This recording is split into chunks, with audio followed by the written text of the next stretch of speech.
अस्सलामुअलैकुम, welcome to science guider.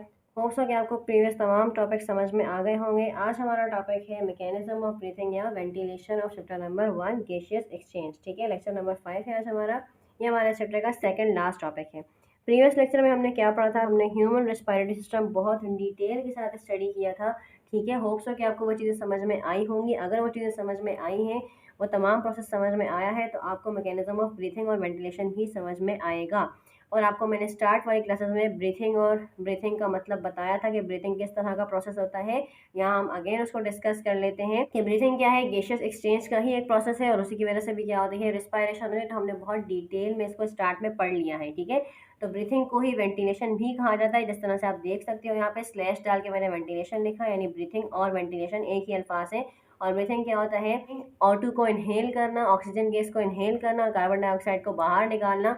और ये भी हमने पढ़ा था कि ये क्या होता है, एक फिजिकल प्रोसेस होता है, क्योंकि इस दौरान हमारा कोई केमिकल रिएक्शन नहीं हो रहा।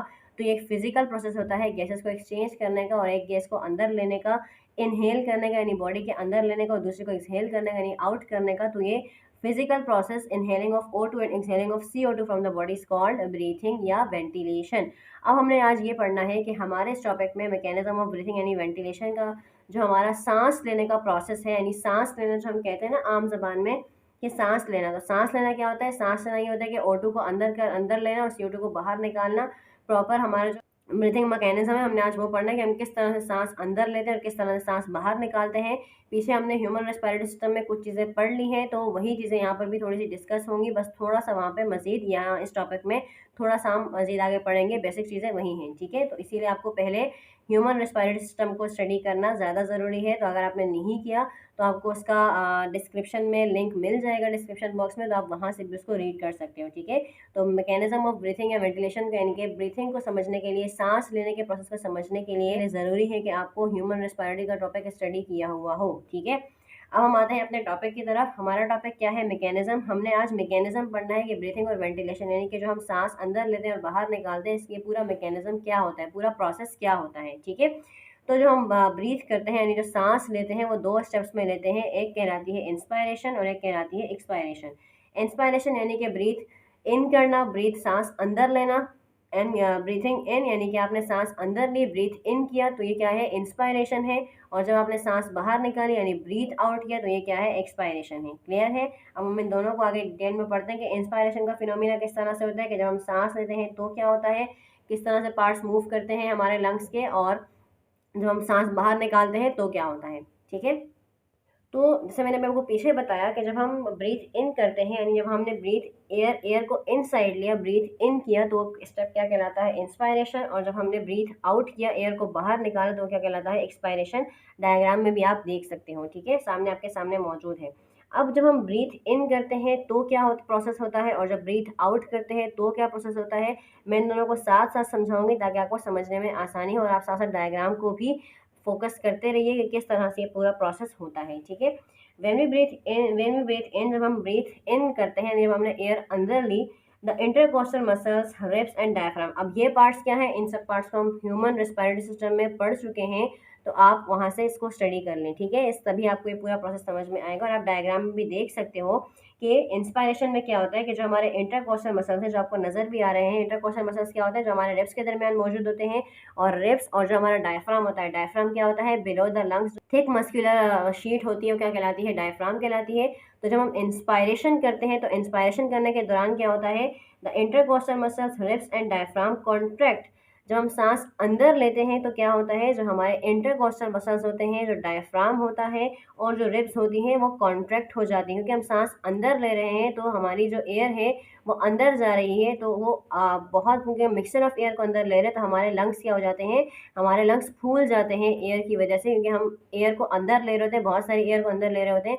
तो हमारे लंग्स क्या होते हैं? एक्सपेंड हो जाते हैं, फूल जाते हैं। देखिए मैंने यहाँ पे लिखा हुआ है, the lungs get expanded in this way, कि हमारे जो लंग्स हैं वो एक्सपेंड हो जाते हैं, और उसकी वजह से हमारी जो ये चेस्ट रीजन है, थोरेसिक रीजन है, वो भी क्या होता है? एक्सपेंड हो जाता है। और उसकी वजह से हमारे जो रिब्स और इंटरकोस्टल मसल्स हैं वो कॉन्ट्रैक्ट हो जाते हैं। ठीक है, और डायफ्राम थोड़ा सा वो भी कॉन्ट्रैक्ट होने लगता है, सिकुड़ने लगता है, यानी उसकी जो डोम शेप होती है वो बरकरार नहीं रहती। डायफ्राम जो है वो डायफ्राम भी कॉन्ट्रैक्ट होता है, सिकुड़ जाता है, आपकी रिब्स भी सिकुड़ जाती है, आपके इंटरकोस्टल मसल्स भी सिकुड़ जाते हैं, और आपके जो लंग्स हैं और वो क्या होते हैं, एक्सपेंड हो जाते हैं, आपकी थोरेसिक कैविटी भी एक्सपेंड हो जाती है, ठीक है, जब हम ब्रीथ इन करते हैं। अब जब आपको ब्रीथ इन का मैकेनिज्म समझ में आएगा ना, तो ब्रीथ आउट का ऑटोमेटिकली समझ में आ जाएगा कि जब हम ब्रीथ आउट कर रहे हैं, जब हम एयर को बाहर निकाल रहे हैं तो क्या होता है। देखिए जब हमने ब्रीथ इन किया ना तो क्या हुआ, हमारे जो डायफ्राम था, जो इंटरकोस्टल मसल्स था और जो रिब्स थी वो कॉन्ट्रैक्ट हो गई, लेकिन क्योंकि हमने ब्रीथ इन किया तो हमारे लंग्स क्या हो गए, हवा से भर गए, तो वो एक्सपेंड हो गए। एक्सपेंड हो गए तो हमारा चेस्ट का रीजन भी एक्सपेंड हो गया, यानी वो फूल गया, बड़ा हो गया। लेकिन और इसकी वजह से क्या होगा, जब ये रीजन हमारा बड़ा हो गया, खुल गया, तो एयर बहुत हाई प्रेशर के साथ अंदर आएगी और फिर उसका प्रेशर लो हो जाएगा। लेकिन जब वो अंदर आएगी तो बहुत हाई प्रेशर, यानी उसको बहुत ज़्यादा सरफेस मिल रही है एक्सपेंड होने के लिए, फैलने के लिए, क्योंकि लंग्स हमारे फूल गए हैं एयर के अंदर लेने की वजह से। लेकिन जब हम एक्सपेल आउट करेंगे, जब हम सांस को बाहर निकालेंगे, तो फिर क्या होगा, हमारे वही लंग्स, बिल्कुल ये बलून वाली मिसाल है, ठीक है। बलून में जब हम कोई भी गुब्बारा, जब उसमें आप गैस भरते हो या जब वो हमारे पास वो फूला हुआ होता है, तो क्या होता है, जब हम उसके अंदर गैस भरी हुई होती है तो वो पूरा स्प्रेड हुआ होता है, फूला हुआ होता है। लेकिन जब आप उसमें से गैस या पेन मार के उसको उसमें से गैस निकाल देते हो तो क्या होता है, उसकी हालत बिल्कुल, वो बिल्कुल सिकुड़ जाता है और ख़त्म हो जाता है। तो हमारे लंग्स भी इसी तरह से बलून की तरह फूल जाते हैं जब आप एयर को अंदर लेते हो, ठीक है। तो उसके फूलने की वजह से जो आपका डायाफ्राम है और जो आपके इंटरकॉस्टल मसल्स है वो क्या हो जाते हैं, सिकुड़ जाते हैं, वो नीचे की तरफ मूव करते हैं।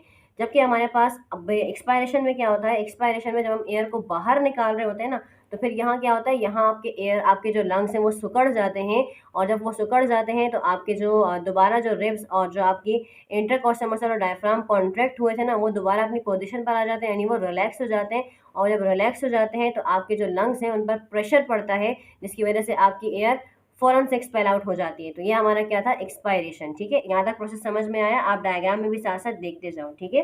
अब थोड़ी सी इसमें क्या बात है, normally our breathing rate is 16 to 20 per minute. Normally जब हमारी बॉडी बिल्कुल नॉर्मल कंडीशन में होती है तो हमारा जो ब्रीथिंग रेट होता है ना, वो क्या होता है, 16 टू 20 पर मिनट। बट जब हम एक्सरसाइज करते हैं, ठीक है, भाग दौड़ करते हैं, कोई भी एक्सरसाइज करते हैं, तो उस दौरान क्या होता है, हमारे एक्सरसाइज करने की वजह से हमारे जो मसल्स होते हैं बॉडी के, वो हमारी O2 यानी ऑक्सीजन की कंजम्पशन बहुत ज़्यादा कर रहे होते हैं।